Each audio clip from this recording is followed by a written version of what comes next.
নমস্কাৰ এই মুহূৰ্তত আহি পৰিছে এটা গাৰ্নম হিয়ৰি উঠা ঘটনা বোকাখাতত জঘন্য কাণ্ড হোলিৰ দিনটোতে 65 বছৰীয়া বৃদ্ধৰ কামনাৰ বলি হল নাবালিকা বোকাখাতৰ ৰাজবাৰীৰ খুটিয়াখলিত সংঘটিত হৈছে জঘন্য ঘটনা জানিব পৰা মতে বৃদ্ধজনৰ ঘৰলৈ গাখীৰ আনিবলৈ গৈছিল নাবালিকাগৰাকী সেই সময়ত তেওঁৰ ঘৰত আন কোনো মানুহ নাছিল তাৰে সুযোগ গ্ৰহণ কৰি বৃদ্ধজনে সংগঠিত কৰিলে এই কুকাণ্ড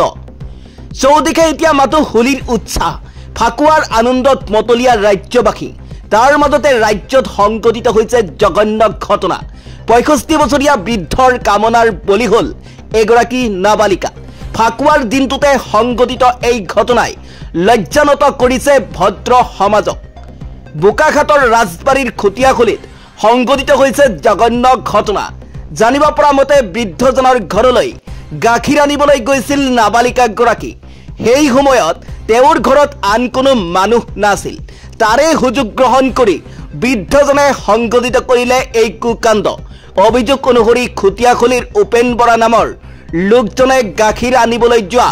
কণমানিগৰাকীৰ ওপৰত নিৰ্যাতন চলায় ইয়াৰ পাছতে নাবালিকাগৰাকীয়ে ঘটনা সন্দৰ্ভত পিতৃ মাতৃক অৱগত কৰে তাৰ পাছতে পৰিয়ালৰ লোকে বোকাখাত আৰক্ষী থানাত উপেন বৰাৰ বিৰুদ্ধে এজাহাৰ দাখিল কৰে এই এজাহাৰৰ ভিত্তিত আৰক্ষীয়ে ঘৰত উপস্থিত হৈ আটক কৰে উপেন বৰা নামৰ বৃদ্ধজনক উপেন বৰাক সোধা পোছা অব্যাহত ৰাখিছে আৰক্ষীয়ে ঘটনা সন্দৰ্ভত তদন্ত অব্যাহত ৰাখিছে আৰক্ষীয়ে